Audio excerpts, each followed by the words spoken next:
Today's March 2nd, 2025. Current Bitcoin price is $91,270. Welcome to the Bybit podcast, your source for news and information about Bitcoin and the cryptocurrency space. This podcast is meant for educational and entertainment purposes only and is not financial advice.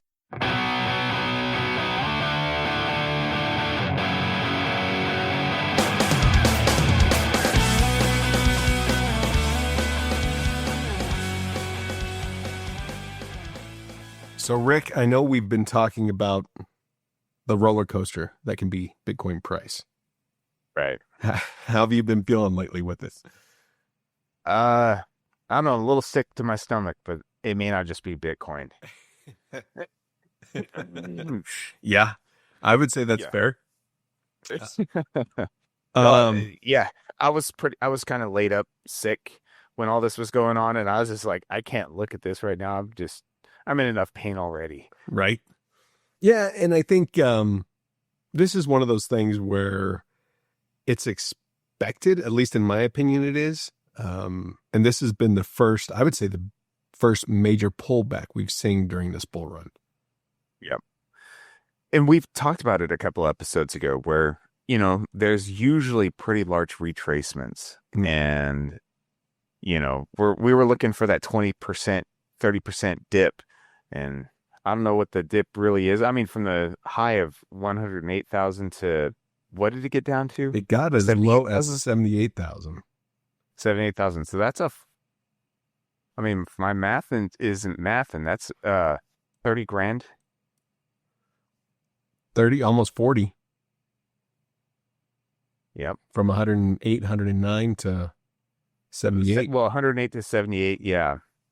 Yeah. That's a 30 grand dip right there. And I mean, in the previous cycle, we saw one if it was in March or something kind of similar, it went from 60,000 to 35,000.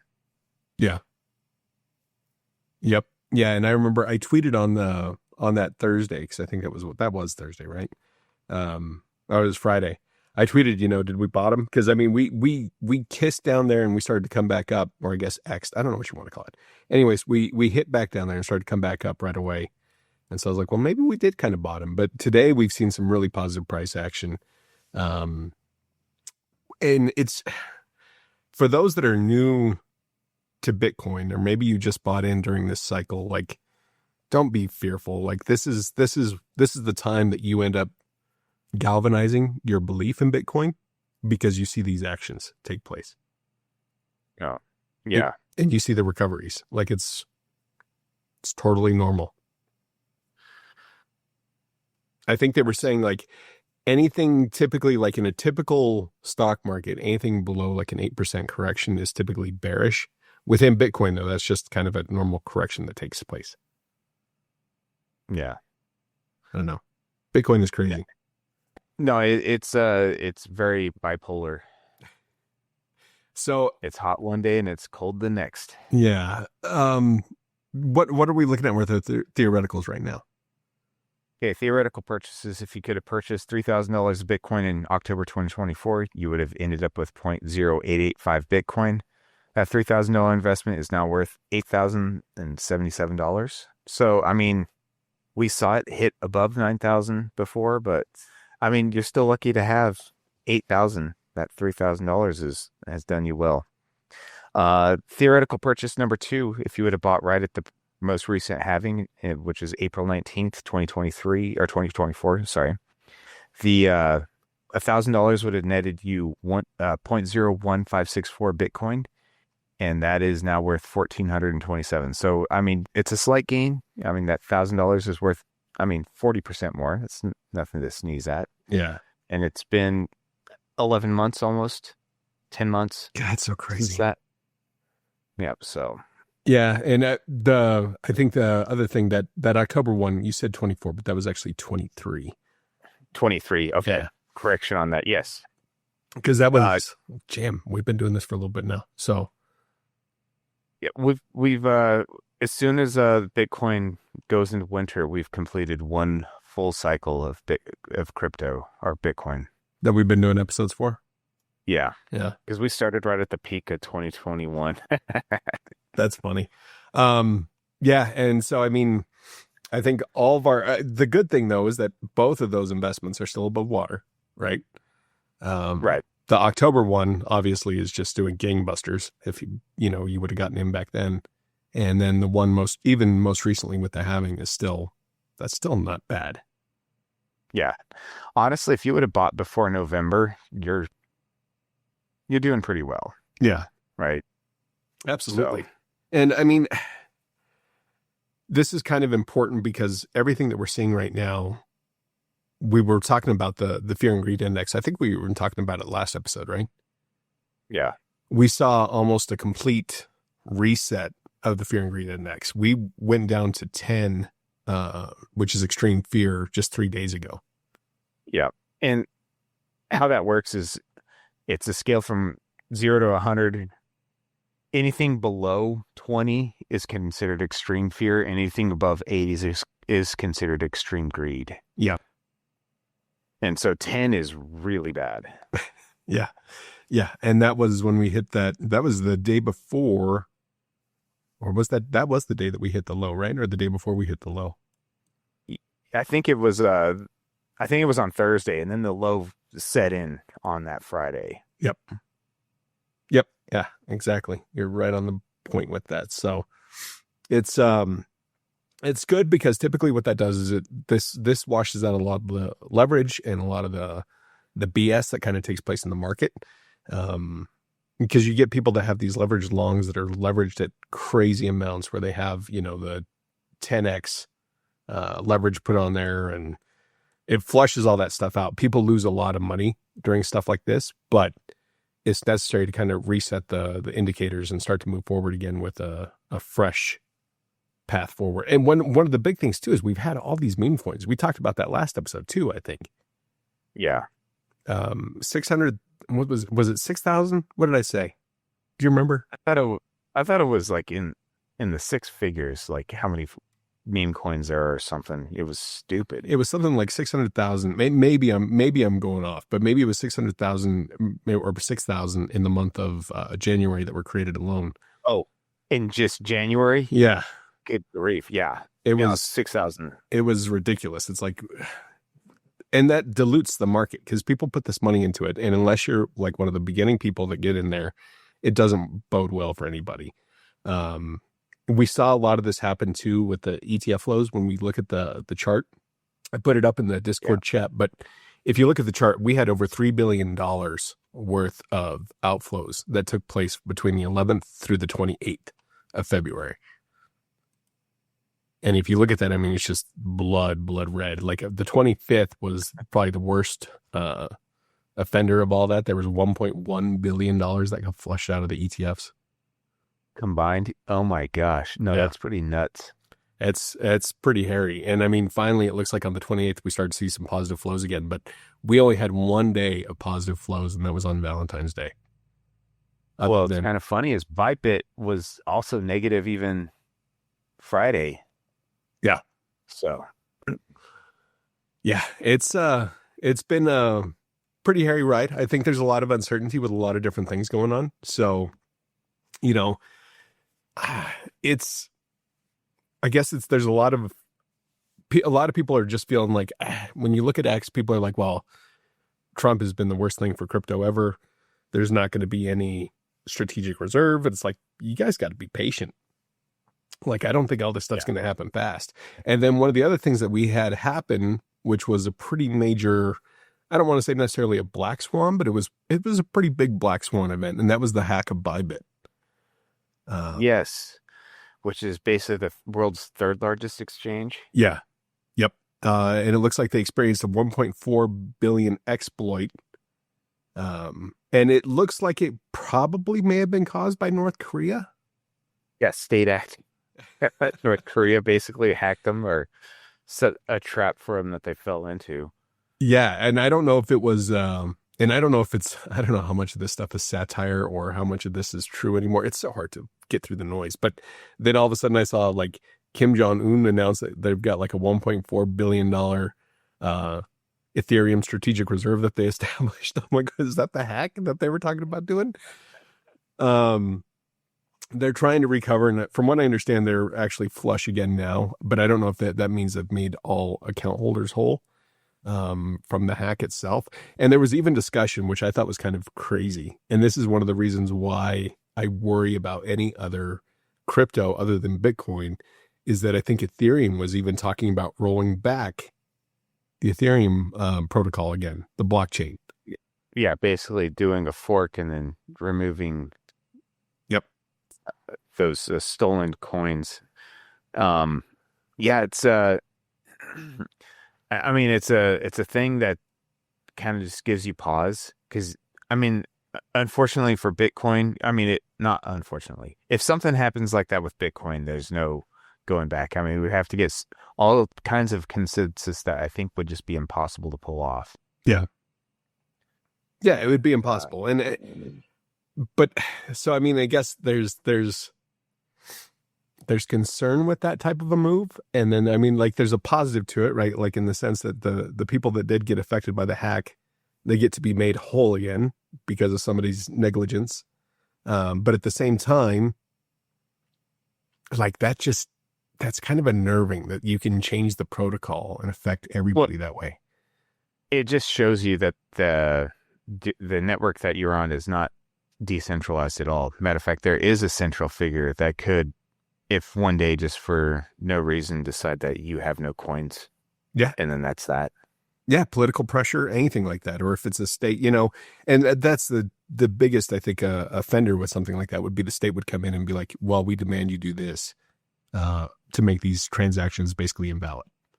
Fork these coins over to us because, whatever. Yeah. Yeah. I mean, at the same time, like, it kind of sucks for the common man that may lose their shorts during something like this. But to me, it's the gamble that's worth taking. Like, you've got to have that personal accountability and be responsible for what you've done. I say that right now until I get hacked and like, oh, my Bitcoin's gone. Right? And be like, no, now, I want somebody to step in and wipe my butt for me. Exactly. Make me whole, baby. Make me whole. I lost it all.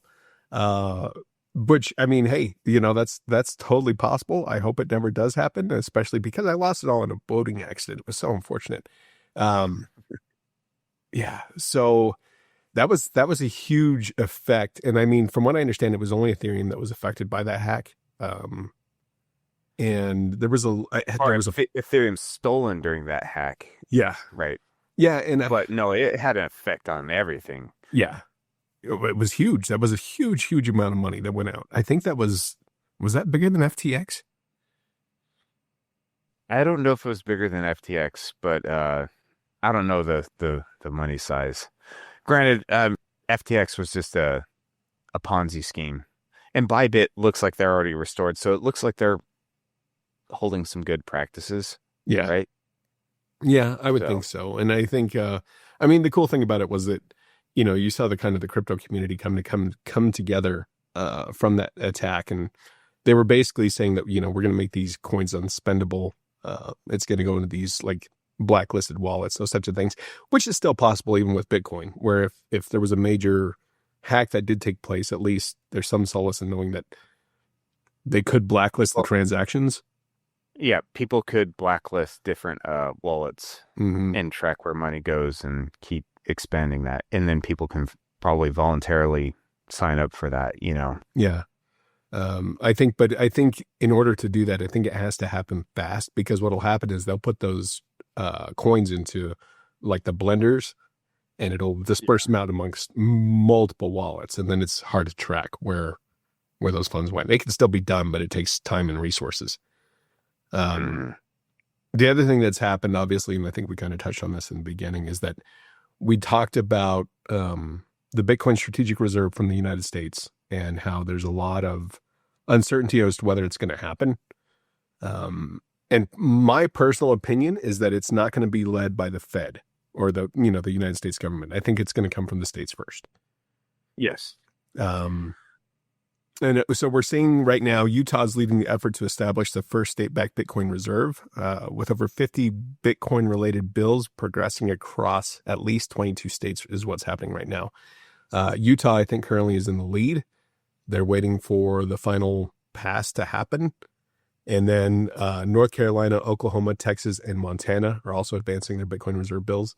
It looks like those are the ones right behind it. And there's been some that have been denied. But I believe Utah will probably be the first. And all it takes is 1 to 2 to actually make it happen for that kind of train to start going. No, for sure. It's when it comes to government, sometimes it is more about, somebody showing that it's okay to do something before everyone else jumps on board. Mm-hmm. Yeah. And it's that social experiment where, you see the one guy dancing like at a concert and he's dancing by himself. And he's the real courageous one, right? That just stepped up. He's starting dancing, and slowly other people start to join in. This is going to be the same kind of thing. Yeah.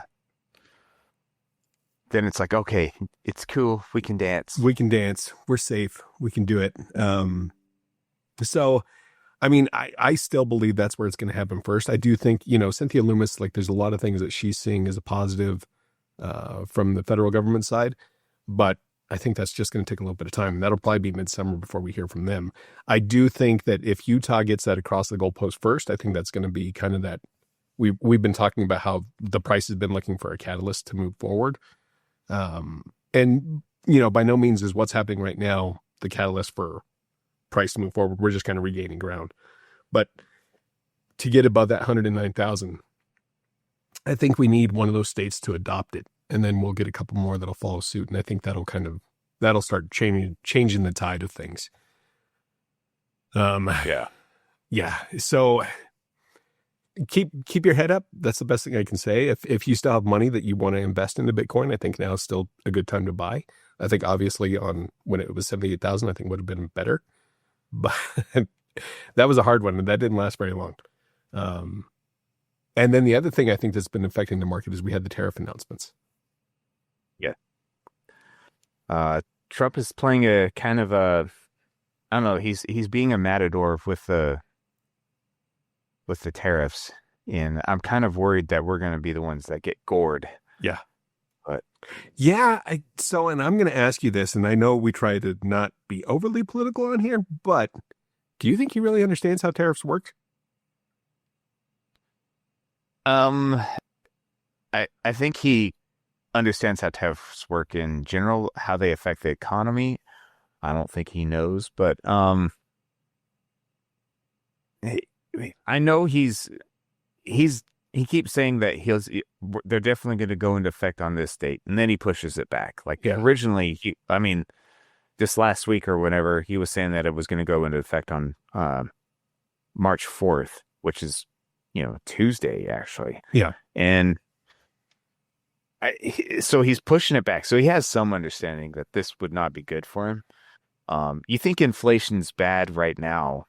I mean, I don't know what America makes, but if we tax all of our imports, it's gonna get ugly. Oh yeah, quick. No, and it's the company I work for, we do a lot of manufacturing, right? I'm not going to go into the specifics of what I work for, but the only thing that we manufacture in the United States is gaskets. Really? So yeah, like pretty much we do some assembly in the US, but we don't manufacture a lot of stuff here anymore. There are assembly plants that, happen, but we're not manufacturing the raw materials. Most of them are coming out of Brazil and those types of things. Well, I think a lot of that has to do with the EPA. And, I'm not saying that's the worst thing. I mean, we like having clean rivers, know. And when we were the industrial center, there was times when different rivers could catch on fire. They were so polluted. So, that sounds pretty terrible too. Yeah. So, well, there's a lot of reasons things that aren't made in America anymore. We're still paid in dollars, which is doing better than all the rest of the fiat currencies out there, which makes paying our workforce that much more expensive versus if you could go to a weak currency and pay their employees hardly anything. Uh, I mean, there's definitely a competitive advantage going overseas. Yeah. Oh yeah. Um, yeah, and it's it's crazy to look at that. I think tariffs could work in some way, but the manufacturing base has got to exist in the U.S. again first. Well, Um, I think he's trying to force a manufacturing base to grow here through tariffs. Um, it, I mean, it could happen, but it would be a very bumpy road to do that. yeah. And the thing with tariffs, I mean, the interesting thing about tariffs is during our golden age, or, in the 1800s up to the early 1900s, before World War One, we were on the gold standard. Mhm. Our economy grew, excuse me, our economy grew more than ever during the after the 1800s. And we were functioning on tariffs. That's basically the only revenue source that our government had, because the whatever amendment was it the 17th Amendment, That where they passed sounds the right. income tax? Yeah. Huh? I think that sounds right. Yeah. But they passed the 17th Amendment the same year that they instituted the Federal Reserve. Yeah, that's not a coincidence. But that's I mean, after that, our government and then they told the taxpayers, "Hey, you're not going to." Well, we're only going to tax the rich. They're going to pay the lion's share. You guys aren't really going to pay much of anything. Of Mhm. course, 100 years later, it's like completely the opposite. But the middle class bears the brunt of it. The rich know the tax code, and they use all the loopholes. So, Yeah. what I'm getting at is when our country was running on tariffs, our government was infinitely smaller than it is right now. Yeah. Like the scale that we're at right now, just with Doge looking into things, it's like, I mean, it's still boggling our minds, some of the crap we've been paying for. So to run on tariffs that he's talking about, I don't know how that's going to work. I think maybe a spending tax would be more likely, but even then, if you're taxing purchases at like 29%, that's pretty insane. Yeah. Yeah. And I know he doesn't think that, I don't know. He understands in some way that the tariffs are going to hurt us, but at the same time, like, I don't like we pay that increased cost. Just like whenever they talk about, oh, we're going to raise the corporate tax. Well, who do you think pays for that corporate tax? The company doesn't make any money. It's from selling to consumers that the companies make money. Yeah. So they're going to pass that tax along to their customers, which will lead to less customers. So, I mean, the corporations, they're not paying any tax, but they're getting less profits because Because of the their tax. customer base are paying more Yep. taxes. Yeah. And so it's kind of a lose-lose for both of them. And the only winner is the government. Yeah. And this one is a more direct tax on the good itself. That's definitely being paid by the customer, right? Yeah. Yeah. And I think that's one of the things that I have a hard time kind of wrapping my head around is like, I want to say that he's got a good long-term goal with this, but at the same time, I'm like, I think he's going to shove it out there too soon, and it's going to end up affecting the economy negatively. And I think what he's hoping is that with the tariffs going into place, and then if he can get the Federal Reserve to drop interest rates, like it may kind of offset in some way. But I don't know if that'll affect the people that are hanging on by a thread currently. I don't know if that's going to help them. Yeah. I can't imagine No, it's I going hear to help you. them in any way. But yeah, he did say so. Initially, it was supposed to go. The tariffs were for Mexico and Canada were supposed to go into effect on the 4th, and then Wednesday he said that those wouldn't begin until April 2nd. So he pushed it out again by a month. So we saw the market kind of react negatively to that, in a sense, like in the beginning. And now that we kick the can down the road again, we may see a little bit of a relief for at least a couple weeks. We'll have to kind of see how that's going to play out. Gold is still kind of holding pretty well based off this news. It's still at 28.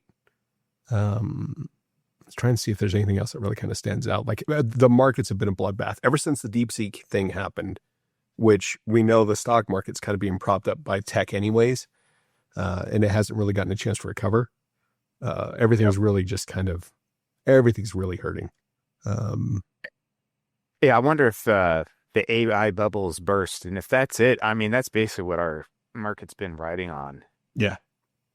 Yeah, I don't know. I mean, you saw there was a lot that came out this week alone between the advent of Grok 3 and I think OpenAI came out with ChatGPT 4.5. I think there's been a lot of movement in the AI space still. I just don't know. I would like to, kind of play around with it a little bit more and see what kind of has been coming out from that. But it's hard to tell, are they going to continue to pump a bunch of money into these explorations with AI? Because that's where all the money's going right now, right? Like to push these models and create them. I think we kind of have to keep on moving if we're going to keep us, a strategic advantage to other countries. I think that's going to be important, but I don't know. And what do you think about the $5,000 possible Doge checks coming back? Sounds a lot like Biden bucks, remember? In 2021. Yeah. Remember what happened after that? Yep. Inflation like a mother. So yeah. Yeah. I think we need to just get the debt under control. Yeah. What we need a dividend on is paying down the debt. Yeah. It's getting to the point where if it gets much bigger, it will bog down the economy and will drag us. And well, it wouldn't drag us down. It would probably just cause our government to inflate the dollar to nothing. Yeah. And at that point, you better have Bitcoin before that happens. Yeah. And I think that's one of the big things. I mean, I know we've talked about this. The interest alone on the debt is like $1 trillion every 100 days. And that is just going to increase as that interest kind of goes up and up and up and up. It'll be 90 days, then it'll be $1 trillion every 60 days, and then every 30 days. And then it's like you're drowning. Yeah. You can't stop it at that point. So yeah, I'm concerned. Like it would be one thing if it's honest to God. Look, we've been able to save this much money in the federal government spending. This is how much you all have overpaid, and it needs to go only to the people who've actually been paying the tax. But that's, to me, something sounds fishy with that. I don't think it'll end up being honest to God. This is how much money we've saved. Here's your $5,000 check. I think it'll end up printing again. Well, yeah. Here's the deal too, is for them to be solvent, the budgets anymore are over $6 trillion per year. And they bring in about $4 trillion in taxes. So they need to cut $2 trillion to make it even. Yeah. Just to make it even, not to grow the deficit every, $1 trillion every 100 days or whatever they're doing. And then now servicing the debt is $1 trillion of that. So really, they probably need to cut $3 trillion. They need to cut the government budget in half. Yeah. And I know Doge is doing some great things, but doing that just seems almost insurmountable. Very difficult. Let's just say very difficult. Yeah, I think that's going to take a long time to actually get that under control. Like there's no way that it'll happen in 180 days as long as Doge is supposed to exist. Like that's supposed to be the time limit of Doge. Yeah, I don't think that's going to happen that way. Right now, like if you go to the U.S. National or the USDebtClock.org, have you seen that site? Yes. So it looks like the Doge clock on there is at 154 billion in savings, but I don't know how realistic that is. Like I can't get any real numbers for transparency for what that is. So still a long ways to go. Like you need that to come up much, much higher. And 154 billion, although that's a large chunk of change, it's not $1 trillion or even 2 or 3. Yeah. So, I mean, I'm glad it's happening, but yeah.